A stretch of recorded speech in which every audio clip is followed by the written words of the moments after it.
I knew something was off when I watched a mid-level manager cry in the bathroom over a broken training link. It wasn't the tears that stopped me. God knows, I've seen worse in 6 years of corporate compliance. It was the look she gave me when I asked if she'd submitted the 4B form for her onboarding audit.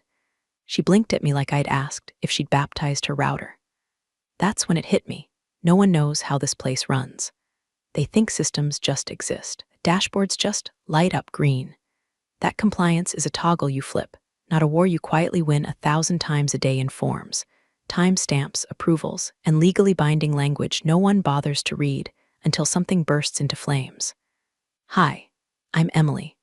Or I was Emily, depending on how far you are into this disaster. For 6 years, I lived in the guts of a company that believed paperwork was the enemy of progress. I designed systems to make sure we could pay people legally, hire without lawsuits, renew vendors without breaching contracts, and file reports that didn't trigger a federal review. In other words, I was the duct tape holding this ship together. The quiet kind, the dependable kind, the kind you don't notice until you trip over it and eat regulatory pavement. If this already sounds like your work life or someone you know, do me a solid. Subscribe and hit that like button. It helps more than you know, and it's the only kind of compliance I don't charge for. Now back to the story. Jared slithered in 3 months ago, oozing nepotism and Axe body spray. CEO's brother-in-law, which apparently qualified him for a brand new operational efficiency role, even though his last job was running a vape shop that went under because he forgot to pay sales tax. I wish I were kidding. His onboarding was a parade of arrogance. Why do we have 2 trainings on harassment?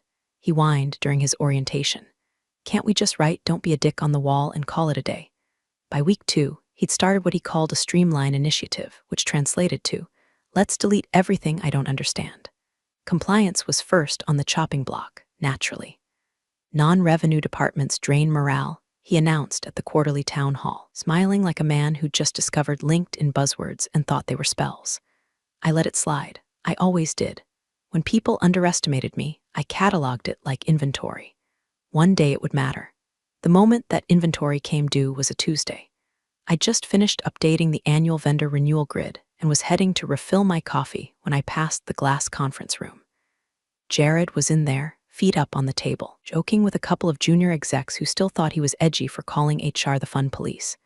Then I heard it, not whispered, not subtle, loud enough that I paused mid-step. She builds these training modules like they're the 10 Commandments, Jared laughed. It's just busy work. Compliance isn't a real job, it's where careers go to die. Laughter, like hyenas on a carcass made of ignored risk assessments. I didn't flinch, not even inside, just kept walking. You don't win by reacting, you win by documenting. That night, I pulled up the backbone of the certification flow. My name was on every node, every sign-off, every redirect. My authority wasn't just implied, it was hard-coded. If someone wanted to remove me from the system, they'd have to do more than make a snide comment in a meeting. They'd have to understand the architecture I'd spent years building. And Jared couldn't spell infrastructure without autocorrect. Still, the air was shifting. I started noticing subtle things. My access to certain budget folders was suddenly pending. My request for additional training credits was under review. I was pulled from the invite list for the Q4 strategic planning session, which I'd led for the past 3 years. The slow death of relevance. Death by passive-aggressive calendar edits. And then came the email. Subject line departmental realignment, effective immediately. It was a masterpiece of euphemistic HR drivel. Compliance would now be folded under operations for strategic synergy. My team would be redistributed. My role was under evaluation. Jared signed it, not even the CEO. Jared, I didn't reply. I didn't schedule a meeting. I printed it, put it in a folder, and waited. Because when a man calls the structure holding up the building busy work, you don't scream. You just let the building fall. They fired me on a Thursday. Not in an office, not in a meeting, on a Zoom call. Full leadership team, cameras on, microphones hot, and Jared grinning like a toddler with a box of matches, ready to burn down what he didn't understand. I'd logged in early, as usual. Adjusted the lighting, double-checked my notes, even had my quarterly compliance update slide deck queued, color-coded, and approved. I'd done this a dozen times before. These calls were boring, predictable. The kind of thing people muted so they could reply to emails or text their dog walker. But not today. Today, the air was off. The meeting invite had been labeled Q3 Strategic Realignment. That already smelled like HR was cooking something rotten. Still, I showed up. I always showed up. Quiet, on time, prepared. Jared came in late with that frat boy energy that makes you want to Lysol your screen. He gave the usual greetings, did a few awkward jokes about Zoom fatigue, then said, "Let's dive right in." The slide deck he shared had no intro, just a title, Restructuring for Efficiency. First bullet point, compliance functions will be decentralized. Second bullet point, training development to be outsourced Q4. Third, compliance manager role dissolved. And that was it. My entire department, years of systems, workflows, vendor training maps, audit prep flows reduced to 3 bullet points and a smirk. Then came the quote that would live in my head for a long, long time. "Those training expenses are over," Jared said, like he was announcing the end of the Gotham War. "And so are you," he laughed, on a call with 47 people, department heads, legal, HR. The CEO's box in the corner, dark and silent, marked out medical leave. I didn't say a word, not even a blink. I muted myself, took off my headset, stood up, and without breaking eye contact with my camera, set my badge down on the table beside me, right next to my work phone and the tiny brass key that unlocked the cabinet where we kept the compliance binder. It wasn't symbolic. It was surgical. I left the call while Jared was still mid-joke about cutting the fat. Downstairs, I passed Carol from payroll. She gave me a look, confused, maybe worried, but didn't say anything. No one ever knew what to say when the competent ones got axed. We don't make scenes. We don't cry in the break room. We just vanish, like the systems we build. I got to my car, sat down, and let the silence settle. No music, no AC, just the hum of my dashboard and the faint taste of copper behind my teeth. Rage, maybe, but something colder too, something old. They didn't even give me an exit interview. They didn't ask for a transition plan, or system access logs, or the cheat sheet I kept for navigating the vendor compliance flow, the one with the color-coded flags for each federal certification tier. You know, the one legal liked to borrow whenever they had to look smart in front of a partner. Nope, they just sliced the artery and expected the body to keep walking. I didn't scream. I didn't email HR. I didn't even call my team to warn them. I went home, brewed tea, opened my laptop, and filled out one form. Clause 8.7, Certification Authority Termination Notice. It's not a flashy form. Not even one most people know exists. It was part of the internal compliance overhaul I'd written 3 years earlier after a vendor audit exposed how badly we documented role-based certification controls. I'd added the clause as a safeguard, a final gate, a tripwire. When the person responsible for compliance is terminated, they must revoke their signature authority. Manually, the system doesn't assume, it waits, like a dog on a leash, loyal, still, and potentially lethal. I submitted it, signed it, sent it directly to legal. Then I closed my laptop, made a grilled cheese, and turned my phone off. You don't interrupt someone who's decided to burn the foundation, not when they poured the concrete themselves. Clause 8.7 wasn't dramatic. It wasn't a bomb or a screaming match or some fiery final speech that gets you slow-clapped out of a building. It was a 6-line form, Arial 10-point. No bold, no italics. One digital checkbox beside "I hereby withdraw all active certification authority," effective immediately. It had taken me years to earn that authority.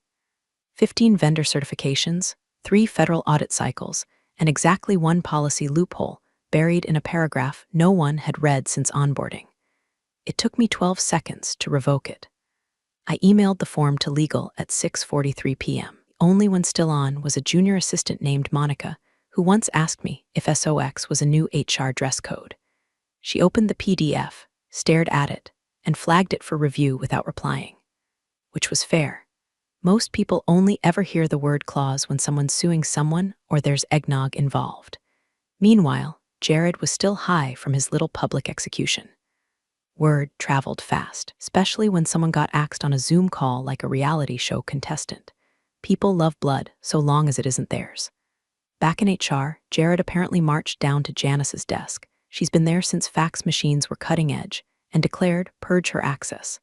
Full deactivation. Today." He said it like he was banishing me from the kingdom. Like access to the shared Google Drive was the sword in the stone. Janice didn't question him. She never does. Just clicked her little macros and smiled politely. My badge, void, work email, Redirected, payroll status terminated. Jared walked back to his glass office, flopped into his chair, and according to someone who messaged me later, proceeded to eat half a rotisserie chicken with his bare hands while watching YouTube tutorials on managing digital teams. And that should have been the end of it. Except, about 11 minutes later, the first red light blinked. It was subtle at first. The vendor cert dashboard reported a validation loop failure. Harmless enough.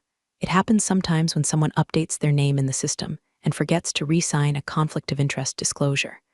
But then came the second light, employee training tracker, no valid certifier. And then the third, payroll compliance engine, flagged with a level 3 alert, certifying officer signature revoked. Now, these systems don't shout. They don't scream. They're polite, they just stop. The dashboards at the department heads' terminals started flickering amber and red. Contract renewals hung in digital limbo. Automated emails paused. New employee onboarding forms stalled at pending training completion, unable to progress. And the compliance bots, those cheerful little scripts I'd written that double-checked everything from harassment training to payroll tax integrity, went dormant. Silently. Obediently. Been waiting for one signal, my signature. And now they had its inverse. I was gone. Authority null. The system didn't panic, it obeyed. By morning, finance couldn't run their approval queues. Payroll couldn't verify its disbursement certifications.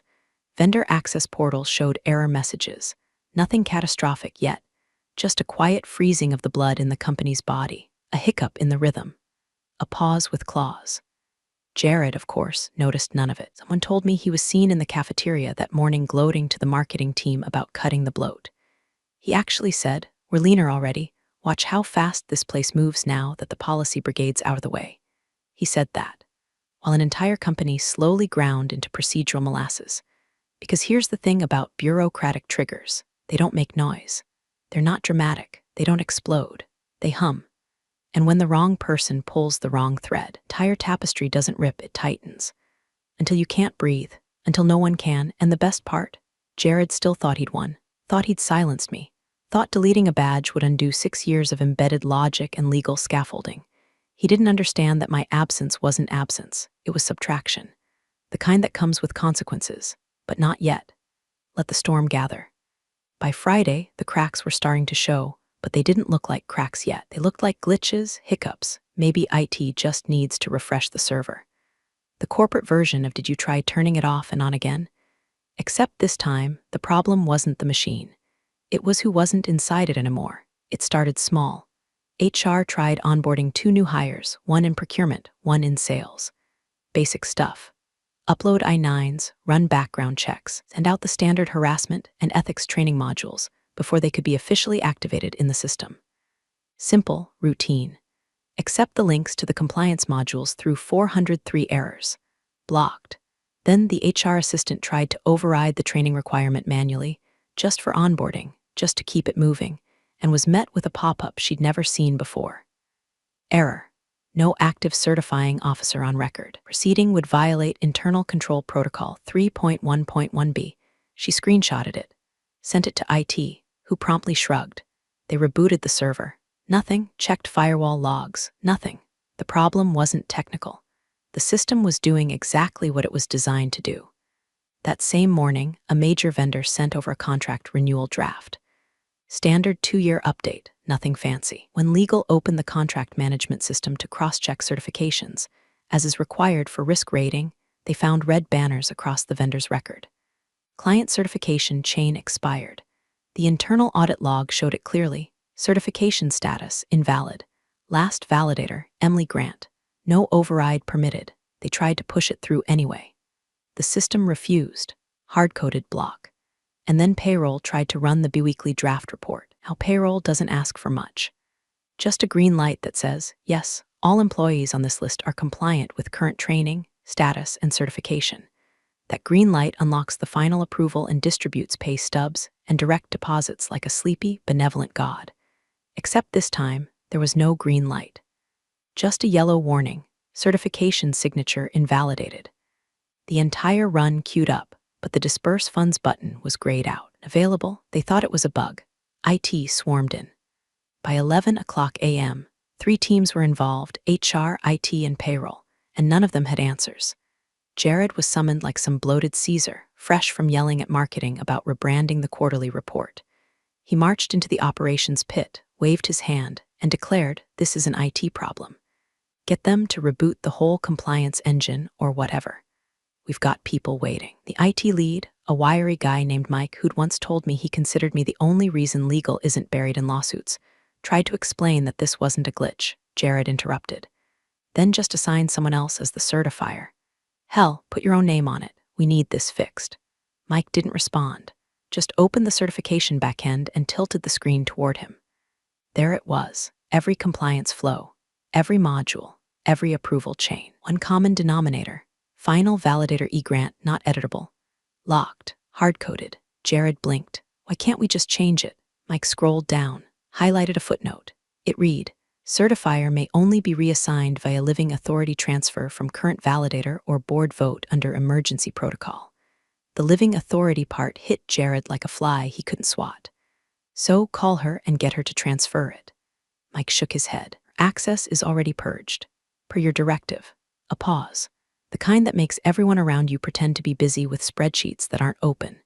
Jared exhaled loudly, puffing his cheeks like a toddler denied dessert. "Okay, so legal can override it, right?" Mike stared. Legal had already tried. Twice.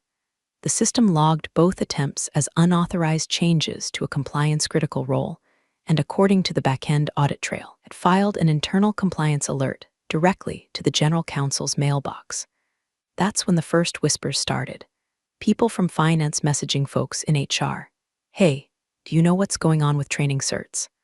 Ops asking IT, "Is there a reason we can't access the procurement templates?"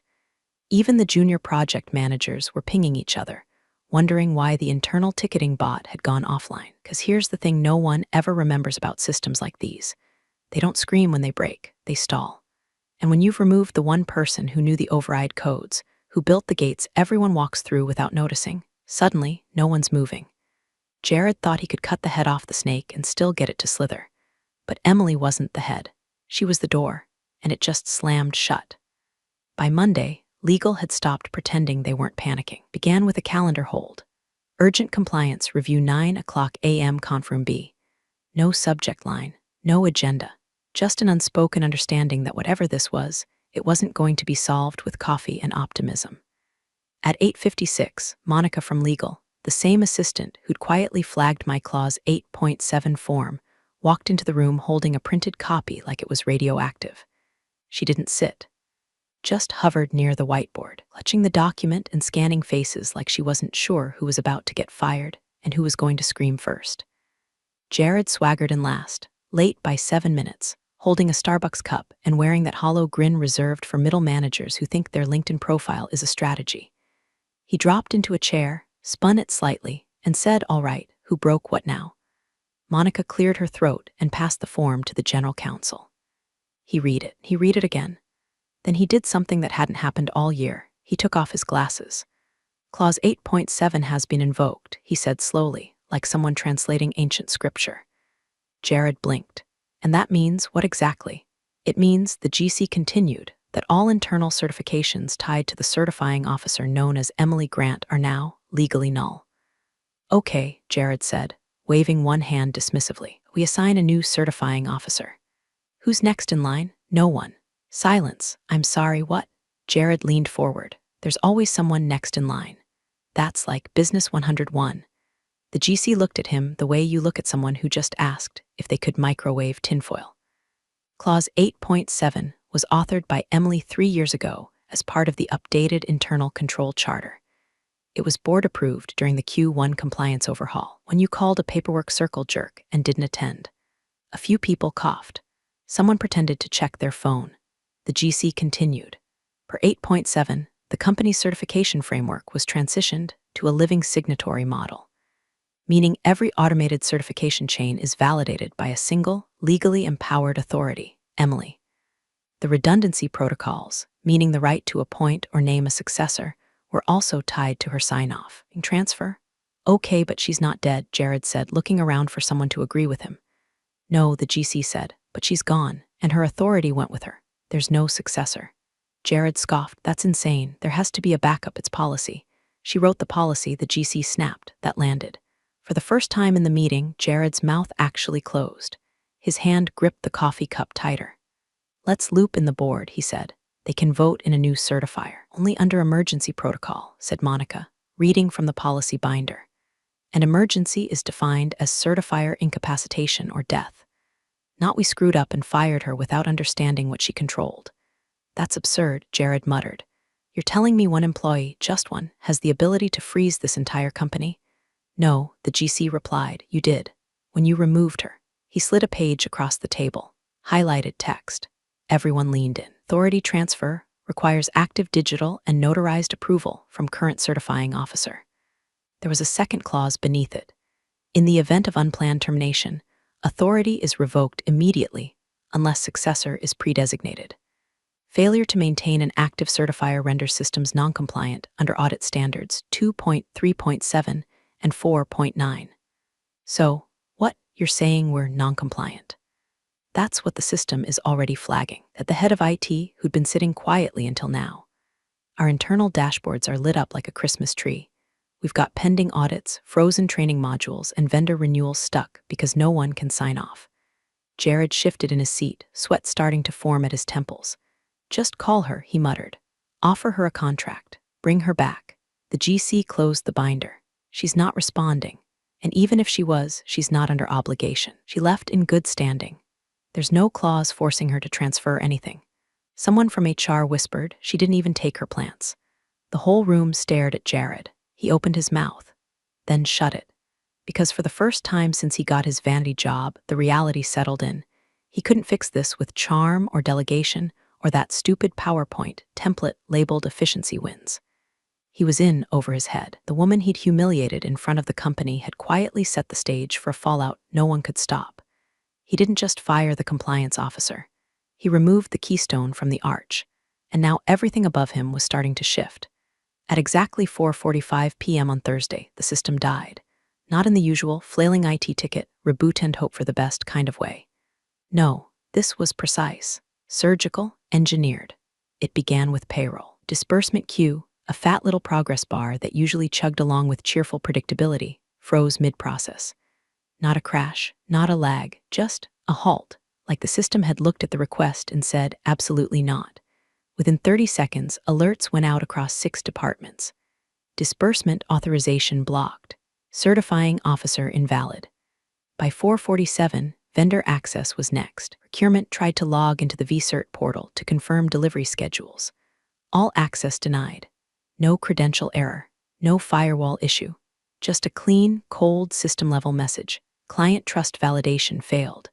Vendors who had been on auto-renew now saw every invoice bounce back with a soft denial stamp. Contract compliance unverified. Please resubmit with active officer reference. By 4:52, IT confirmed what everyone feared. This wasn't a coincidence. It wasn't some cascading failure. This was the system doing exactly what it had been programmed to do. And the final gut punch came at 5:01 p.m., when a federal compliance auto report triggered. Every quarter, the company submitted a status packet to their regulating body. A dense, unreadable PDF stuffed with training logs, vendor vetting timelines, payroll certification flows, and about 14 digital signatures. It was usually auto-signed by the system based on my role as certifying officer. But now it submitted blank. No sign-off, no validator, just a blinking field where my name used to be. Seconds later, a follow-up alert hit the internal audit queue. Status, revoked. Attached was the timestamp of my Clause 8.7 trigger, now filed as an internal legal event. It was like watching a phantom reach up from the paperwork and slap the entire leadership team across the face. Jared was in the middle of berating a systems engineer when the junior board member stormed into the meeting room. "Why did no one flag this?" she snapped. Heads turned. "Flag what?" Jared said, trying to maintain some scrap of authority, even as his voice cracked. She held up her iPad. Clause 8.7. It was filed 6 days ago. It's been sitting in legal's back end. It's tied to every single cert dependency in our infrastructure. "I thought IT could override it," Jared said weakly. The junior board member didn't laugh. She just looked at him like he'd tried to explain gravity with sock puppets. "This isn't an IT glitch, Jared. This is legal architecture. This is infrastructure. You fired the person whose existence validated this company's compliance. There is no override. There is no shortcut. Silence. Then, ping the founder's assistant messaged legal. He wants a call, now, not asks, wants. They'd kept him out of it as long as they could. He'd been recovering from surgery, some post-op thing gone sideways, and everyone agreed it was best not to stress him out. But you can only dodge a mushroom cloud for so long. They patched him in by 5:17. The founder's voice came through like gravel soaked in whiskey. I need someone to explain, he said slowly. Our certifier's name is missing from a federal report. No one answered. Jared, white as drywall, cleared his throat. There was a transition. The compliance role, the founder cut him off. Who signed off on that transition? No answer. Who flagged the dependencies? Still nothing. Who reviewed the cascade effects on our operational systems? It was the GC who finally spoke. Quiet, grim, we didn't. Because we didn't understand what she'd built. A long pause. Could hear the founder breathing, short, strained, like every syllable he was about to say had to crawl past a surgical scar. Let me be clear, he said. You fired the person who built our compliance structure, didn't name a successor, didn't consult the board, and didn't know the systems would lock without her. Jared tried to jump in. It was a misunderstanding, no, the founder rasped. It was negligence. Yours. The line went dead. But the panic didn't, because the fallout had just begun. Finance couldn't release salaries. HR couldn't onboard. Legal couldn't certify contracts. And a regulatory body had just received an unsigned compliance packet with our company's name stamped on every empty page. Somewhere, buried in the logs, my name still lingered, like a ghost, not screaming, not gloating, just watching as the scaffolding I built, quietly, meticulously, invisibly, collapsed on the people who thought they could delete me. But it wasn't me they erased. It was the lock. And now they were stuck outside. The call was set for 7:30 a.m. sharp. No one slept the night before, not HR, not finance, not legal, and certainly not Jared, who looked like he'd aged 10 years in 10 hours. He'd stopped shaving. His tie was crooked. His voice, usually cocky and nasal, had hollowed into something brittle and twitchy. Founder's face appeared on the screen first. Still in a hospital bed, Roman IV taped to his hand, wires peeking out beneath his gown. The assistant had angled the laptop on a breakfast tray, the beige wall behind him blank except for a wall clock ticking audibly. He didn't say hello. He didn't smile. He just looked into the camera and said, "Someone walk me through the sequence." From the beginning. The general counsel cleared his throat. Looked like he'd been crying in the elevator earlier. Last Thursday, Emily Grant submitted a Clause 8.7 withdrawal notice. Her certification authority was immediately revoked. The founder nodded once. What did that affect? Everything, the GC said simply. Payroll, vendor contracts, training compliance, employee onboarding, even federal audit verification. Every system we run depends on a living certifier for legal and procedural validation. Founder didn't blink. And who fired her? All eyes turned to Jared. He opened his mouth, then stopped, then tried again. She was part of a broader restructure. Non-revenue roles were the founder raised a hand. No one asked for your defense. Just tell me, did you terminate Emily Grant? Yes, Jared muttered. Did you identify a successor certifier? No. Did you review the internal dependencies before executing that termination? Jared swallowed. I didn't realize there were dependencies. I assumed IT, the founder turned to legal. Why didn't anyone flag this earlier? The GC's voice was flat. The form was filed properly. But the impact wasn't understood until the systems began failing. A moment passed. Then the founder leaned slightly forward, his voice quieter. Who tied payroll to her certifications? That's when Monica from legal, still hovering near the edge of the frame, spoke up. Barely a whisper. She did. 3 years ago? The founder's eyes narrowed. Was that approved? Yes, by the board, as part of the 2020 compliance overhaul. She transitioned us to a certifier-dependent model to close audit loopholes. There was silence on the call, not the awkward kind. The kind that changes careers. Then Jared's voice cut in, sharp with desperation. Why wasn't I told about this? The founder looked directly into the camera, because you never asked. He let that hang there, let it rot in the center of the screen like a corpse at a dinner party. You walked into a system you didn't understand and ripped out its anchor, because you thought it wasn't doing anything. I thought she was redundant, Jared said quietly. No, the founder replied. She was invisible because she designed it that way. Someone muted themselves to cry. You could hear the click. The founder leaned back slightly, exhaling through his nose. He looked tired. beyond tired. He'd aged out of the fight and into something colder. He looked to legal again. What are our options? None that are fast, the GC admitted.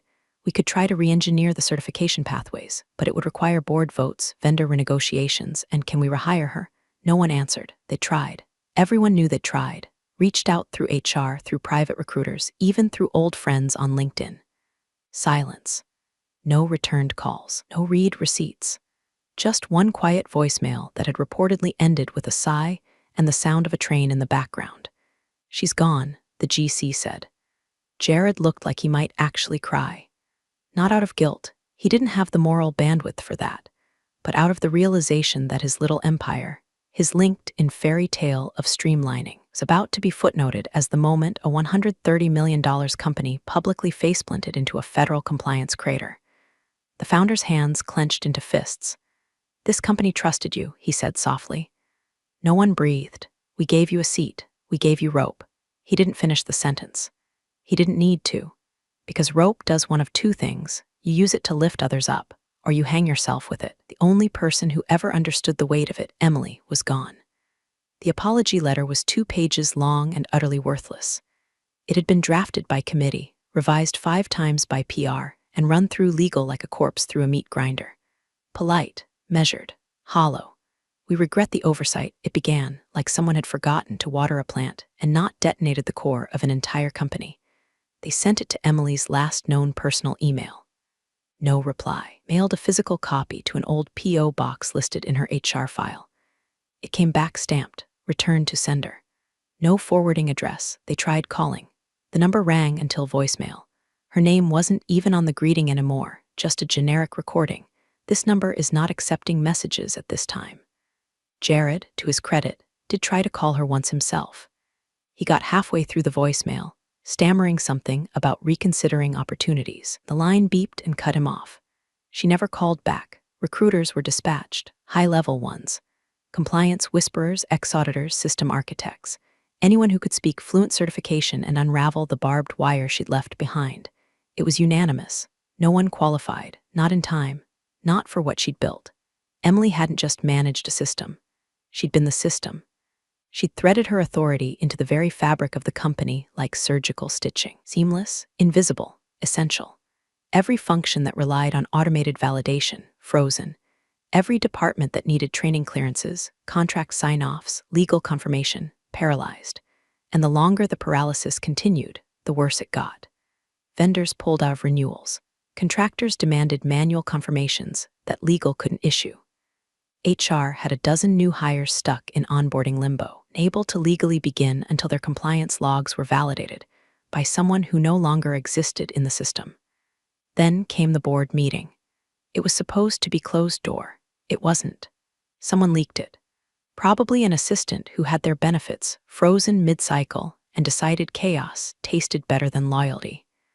The transcript landed in a Slack thread and burned through the company like wildfire. Junior board member suggested what no one wanted to say out loud. Should we self-report to the regulator? Silence. Not because it was a bad idea, but because it was a necessary one. The founder, patched back into the call from his hospital room, didn't argue. His face was pale, skin hanging from his cheeks like old paper. The stress event, likely triggered by Jared's collapse of everything, had nearly killed him. Now, the company he built was hanging by a thread. The only person who could have sewn it back together was gone. "Prepare the report," he said, voice like gravel.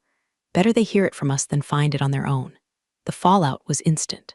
News started circulating in private equity groups.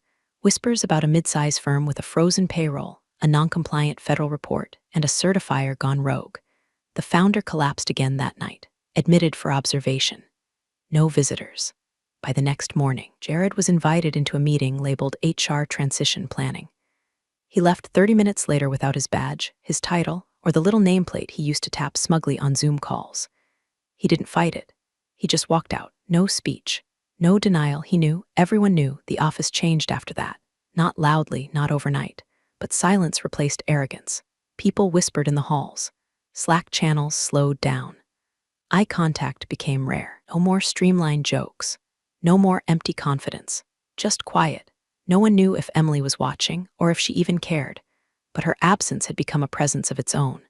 a phantom in the workflows, a ghost in the signatures, and no one dared touch the systems anymore, not because they didn't need fixing, but because now they understood what happened when you underestimated the person who built them. The train hummed beneath her like a living thing, the kind of low, steady rhythm that lulls thoughts into long corridors of silence. Emily sat by the window, hands wrapped around a paper cup of black tea still too hot to drink, watching farmland and fog slip past in ghost-gray blurs. She hadn't spoken to anyone in 3 days. Not since she left. Not since she closed her laptop, filed one final form, and walked out of a job that thought it could amputate her without bleeding out. Her phone buzzed in her bag. Again, it had been buzzing on and off for hours. Voicemails, texts, Slack notifications desperately routed through personal channels, and a few vague email subject lines from old coworkers like just checking in and quick favor. If you have a second, she didn't check any of them. She knew what they were. There's a tone people use when they realize they pushed too far. It's not quite apology, not quite desperation. It's the sound of a drowning man calling for the lifeguard he mocked 5 minutes ago. The train rounded a bend, sunlight cutting through the window, warming the side of her face. She closed her eyes, took a careful sip of tea, and exhaled. She didn't feel victorious, not in the chest-thumping, hair-flipping way revenge fantasies always promise. No fireworks, no orchestral climax, just stillness. Like someone finally set down a weight she didn't realize she'd been carrying. Fingers reached into the bag, not for her phone, but for the small leather notebook she always kept close. Inside were handwritten notes, ideas she'd had for years about building a new kind of compliance platform. One that wasn't just reactive. One that wasn't built to be dismissed until the fire started.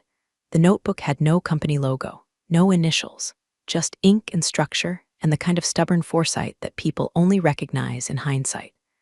Another buzz. She almost ignored it. Almost. But the notification preview glowed through the fabric.